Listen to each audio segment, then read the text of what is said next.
right? One of my favorite ways to not miss an opportunity. Now, if you're as old as me, you can remember the dot-com era where companies went from zero to hero on the stock market, and we all were trying to make a buck. Everyone and their dog was buying an internet stock. And what happened? How did you do? Did you make a load of money? I'm guessing not, because what all happened is we made on the way up, and then we lost it all on the way down. Okay, anyway. And then since then, there's been loads of companies that have come, some have gone, but some have gone on to the stratosphere. We're talking Microsoft. It ain't that old a company. Amazon. It's not that old a company. It wasn't long ago that Jeff Bezos was in his garage selling books. Apple. Wasn't that long ago that Steve Jobs was still coming out with the iPod. And so on and so on. And now Bitcoin. Everyone's wondering why they didn't buy Bitcoin at under $1. It's now at $100,000. Where were we? What were we doing? Right. Well, this is how you don't miss an opportunity again. Or this is what I now do to not miss another opportunity. So, where did we go wrong? Well, when the first moment you heard about let's go with internet stocks, what did you do? So most people go, oh, right, Yahoo, Microsoft, AOL, these are the ones, Netscape, right? Now, so in today's money,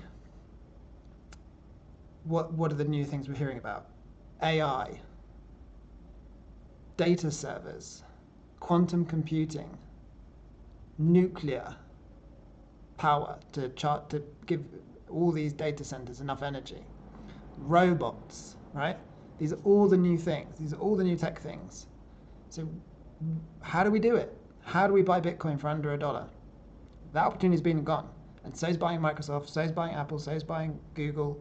All these ones, they're all history. But what about today? So this is what I now do. As soon as I hear about a new tech or like those ones I've just mentioned, I take my normal trade size. Let's say your normal trade size is $10,000. Well, you don't put $10,000 in the nuclear stock. You don't put $10,000 in an AI stock or a data center stock, because it's high risk. It's obviously high risk, and the chances are it won't make it. So I slice up my 10,000 into either 500 or $1,000 increments. So one tenth, let's say 1/10 or 1/20th, because let's do the maths. Out of all the tech companies that started in 2000, your Amazon, your Apples, your Googles, and so on, 1 in 10, maybe 1 in 20 are still here today. All the rest are gone. So Cisco is still here. Adobe is still here. A lot of them, the social media companies. I don't know if you remember, Friends Reunited. I mean, if you're young, you think I'm talking like gobbledygook. MySpace, I guess LinkedIn. We've now got Reddit recently floated, right? So, and a lot of these are now zero. Facebook's made it, right? So Meta, now, trades as Meta. It's made it. Netflix, has there been a competing stock to Netflix? I'm sure there has. Maybe like Roku. That's also quoted. So what's the chance that the current AI companies, the current nuclear companies, the current robot companies, what's the chances that they'll make it? Quite slim. So you definitely don't want to put all your eggs in one basket or your normal trade size. So what I do now to not miss the opportunity is to slice it up either 1 in 20th the size, so 1/20th the size, so $500 if your normal trade size is $10,000, or $1,000 if your normal trade size is 10,000, because those are your odds of it making it. Now, you're going to go, yeah, but 500 quid, is that really worth it? Well, calculate $500. Let's calculate it. 500, let's say you bought Bitcoin at $1, because you just heard about this thing called Bitcoin. It's trading for $1 and it's now at 100,000. So that is $500. If you bought $500 worth of Bitcoin at $1, you'd now have 50 million if you hadn't done anything. Need I say any more? So it's clearly a big enough trade. We'll look at some others in a second. And if you'd put in $500, how much would it be worth now? For example, Microsoft, I'm pretty sure that's going to be in the millions. Apple, millions. But we'll look. So what to do? Right. Well, as you earn your money in your job, well, this is what I'm going to do. Obviously, entertainment only. This is not financial advice. This is just for giggles. Right now, I'm going to find the robot companies and I'm going to put in $500. I'm going to find the data center companies and put in $500. I'm going to find I've just said the robot companies. I'm going to put in all the new technology companies, $500, because I know they're probably going to go to zero. But so how old is Google and Microsoft now? 20 years? But actually, Microsoft's quite an old company now. But the ones from 2000, they're 24 years old. So in 20 years' time, the trick is obviously not to touch it. Maybe they'll be worth 50 million. But the key will be not to sell it when it's now $1,000 or at $10,000 or even at $20,000. The trick will be not to do anything. And perhaps the actual trick is not to be selling it, but to be buying more. Let's say, so for example, there's an AI company called Big Bear AI. It's a terrible name. It trades as BBAI. So weirdly, I've done exactly what I've just been saying. Over a year ago, there was chat about AI, and I immediately bought the stock AI, and I also bought the stock BBAI, which is Big Bear AI. And for the last year, it's done nothing. And I was like, it's going to go to zero. And then suddenly, I think we'll look on the chart, it's tripled in value.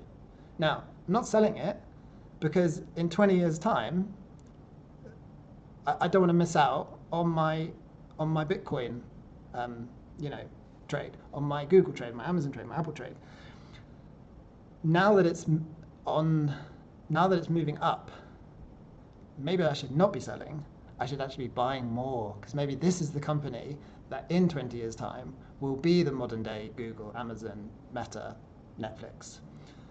So let's have a look at the charts. Let's look at some historical examples to get across my point, and then let's look at some of the stocks from today that chances are they'll go to zero, chances are you'll lose everything, but maybe one makes it. So let's have a look. All right, so just by way of example of, am I talking rubbish? Well, yes, but let's go through it anyway. So Apple, we all love Apple. Now, back in 1981, Apple hit the stock market, and you could have bought a share for $0.13. It's now at 244. Just look at what happened. Don't know if you can see this on your small screen, but basically, for years, Apple went nowhere. It had a little rise in 87, but it didn't go anywhere from 87 until 2004. Only 2004 did it start this big bull run to where it is now. So what I'm saying is, if you'd heard about Apple or heard about, I don't know, maybe when the iPhone came out, probably 2004, you go, oh, this is a cool product. I'm going to buy some stock. And you'd just buy. My point is, if you'd bought your full stack, so you'd pushed in your full chip stack, 10,000, let's say 10,000 was your full chip stack, it'd be really hard to leave it. Whereas if you'd gone, this is a risky investment, I'm just going to put in 1/10, so I'm just going to put in 1,000, you probably wouldn't have touched it. But 10,000, you probably would have. So that's my point. So let's look at, everyone now is looking at Bitcoin like they're now wanting to make their money. So here we are, BTC. Oh, so BTC on Coinbase starts at 2015. So there's lots of history prior to this, which we don't have on this chart. But basically, from 200, we're now at around 100,000. So again, you can just calculate the metrics that your return would have been outrageous. So let's look at, have we looked at Microsoft? Yeah, that's the one we just looked at, isn't it? Oh no, here we go. Oh, this one's even more. Yeah, so back in, so it's now trading at 408. But look, the point is, Microsoft came out of the gates flying very quickly, traded from 0.1, so this is after all the stock splits and so on, very quickly traded up to 53. And then it literally went nowhere. From 2000 to 2014, your money did nothing. And then again, off it went from 46 all the way up to 408 in a very steady line. So sometimes longevity wins, and that is a crucial argument from Warren Buffett and his the guy he worked with, Benjamin Graham, that like Warren Buffett, he's owned Coca-Cola since the 80s. Let's look at Coca-Cola. KO. So, wow, this stock really goes back. I didn't even know this. So Coca-Cola, 1962, it went public. Wow. And just over time, I'm not sure what year Buffett bought it. I think it was either in the 80s or 70s. And it's now up at trading at 69. And it started at 0.0 something. And do you see what I'm getting at here? The trick has been to buy it and sit on it. So all of the other ones. See, Meta's relatively young. So I'm guessing, yeah, see a much shorter chart. Let's see. We're slightly blocked out by this ad.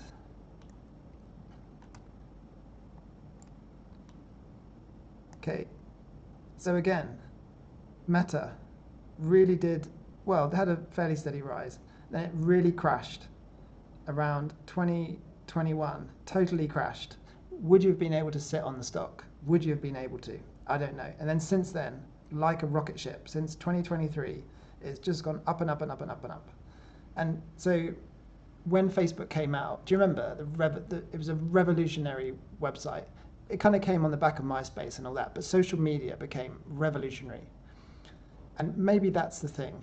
The Apple product was revolutionary. Social media was revolutionary. The internet was revolutionary. And how come we've all missed out on those investments? And I think the way is to, when that revolution comes about, so right now we have an AI revolution. Let's not miss out on this one. So let's jump straight to it. BBAI. So this came out with lots of fanfare sometime in 2023. I think I bought my first little amount because AI came out and I went, I'm not going to, this very theory I'm giving you right now, I bought somewhere here. And look how it did nothing, done nothing and done nothing, done nothing. And now it suddenly has gone from, so I've owned it all through this at like $2, let's say. So it's now at $9. So people talk about Bitcoin doubling, you know, from 100,000 to 200,000. Well, don't worry about Bitcoin. There's loads of stocks out there that are doing it right now, that are doubling right now. This one went from 4 to 8 in a week. So don't think that for a minute you're missing out on the latest crypto bro investment. There's loads of stocks. For me, crypto is now a 10-year-old industry. I think the gains are gone and people are still chasing them, but wrongly so. So this is BBAI. I bought it when it first kind of hit the news, when I first heard about it, and now look, now we're getting a pop. So and then let's see in 20 years where this is at. I'm going to be holding, and let's see. The other one was AI.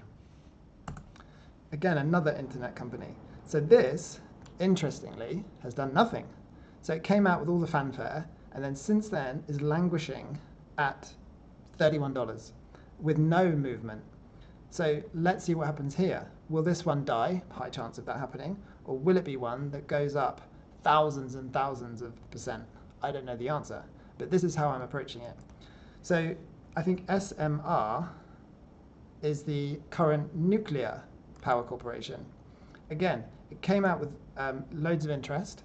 It's fallen away, but now is seeing interest again. Let's move this to a daily chart. So will nuclear start to power these data centers? Will this stock that's not really done much yet, came out at around $10 and it's now up to 23. Obviously, this is just the beginning. Another one, Oklo, OKLO. This is the, so ChatGPT, there's a guy called Sam Altman who is involved in ChatGPT. He's also involved in Oklo, another nuclear, because he figured if I'm going to be doing ChatGPT, I need lots of chips, which means I need data centers, which means I need power. So he's kind of stepped across all the industries, and this is his interest. So this company, interestingly, has gone from $20 at the end of last year to now 52. So again, it's doubled. Well, Bitcoin ain't doubled since Christmas, has it? So don't be fooled by thinking that Bitcoin's the only way you can make your money. So those are the two. I'm interested in those two nuclear companies, Oklo and SMR. AI on the Big Bear and the one with the ticker AI. Then the robot companies. Well, we all know Tesla, and Tesla is working on Optimus. So let's see what's happened to Tesla. So the spike came out all around the Elon and Trump collaboration, let's call it. And yet they are holding, I believe they're holding very close to their chest the success they're having with Optimus. And so for me, I will also, the Tesla's had a great run, so let's look back at its history. It's another example of a stock that's over time really kicked its coverage. So it traded for $1, it's now at $354. I mean, you could do the maths. So we're 500 times 350. So yeah, just $500 in 2011, and you'd now have 175,000. So, which you probably would have done once the Tesla vehicles went into production, once the chat about Optimus. You know, there were certain points where you could definitely have added, a bit like Apple. You could have added on the iPod, the iPhone, the MacBook Pro. There were key points where revolution was happening.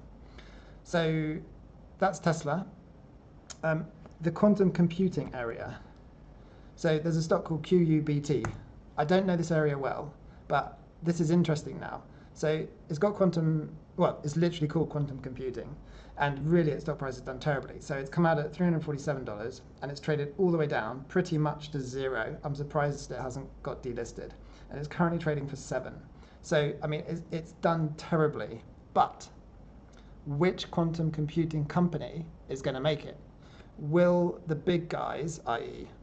Microsoft, Google, maybe even Meta, will they be the ones to grab up, because they've got all this money, maybe even Apple, will they be the ones to harness quantum computing and its power? I don't know. Will it be a small stock like this? I don't know. But what I do know is that maybe if I put in the smallest amount at $1, and then at least that puts it in my portfolio and I can follow it. I'll then be able to follow it, because if it moves, I'll see it. If I don't buy any, this is my general thought on this. If I hold none, there's no chance, I have no chance. If I hold a little bit, one, I see it move, and two, I have a little bit. And then it gives me a chance to add to it. I think that's my main point, that you've got to be in it to win it. That's the phrase, right? So let me just check I've touched on all the stocks. So I think what I might do in the next video, or in a follow-up video, is cover all the stocks that I find interesting, all the new techie ones. So there are a lot more, all coming out with these new technologies. And I think because of AI, there's going to be a real boom right now in what that can do for companies. And I think there'll be a lot of opportunities around the stock market and forget Bitcoin, forget your crypto bros.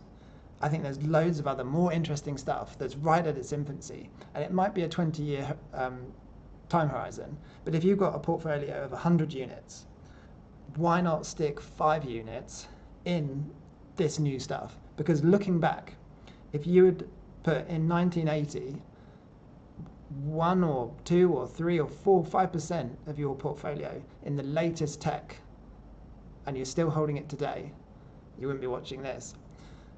In the 2000s, let's say you'd put, again, a small amount of your portfolio in the latest tech, you wouldn't be watching this.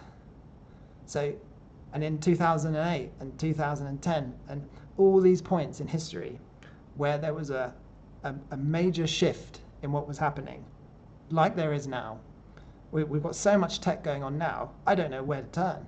So all I can do is grab a small part of my portfolio and put just little bits around, just dot bits in, just to make, not I don't want to say covered all bases, but at least the companies that potentially have a revolution, at least a fragment in there. Because what I find is, if it's not in my portfolio, I forget about it. And then in 20 years' time, my kids will be like, why didn't you buy Big Bear AI, Dad? God, it was so obvious. Why didn't you buy the nuclear reactor company, Dad? It's so obvious. So at least now I'll have an answer. I did buy it. I did. And now you got X. So anyway, I'll do, I'm going to find out the other stocks that are all kind of at this forefront, and we'll go through them one by one. But that's my theory for you. You got to chuck a little bit. You got to chuck a little bit into them right now, or the ones that are revolutionizing the forefront of man. Oh, that's the other one. All the ones that are grabbing on to the Musk Starship work, all the ones that are feeding into the new kind of push for space exploration. There's a few stocks out there, and there's definitely a push for that, all jumping on the Musk Starship sort of bandwagon, and we'll get those as well in a video. I hope that's useful. I hope I've explained it well enough. That's it.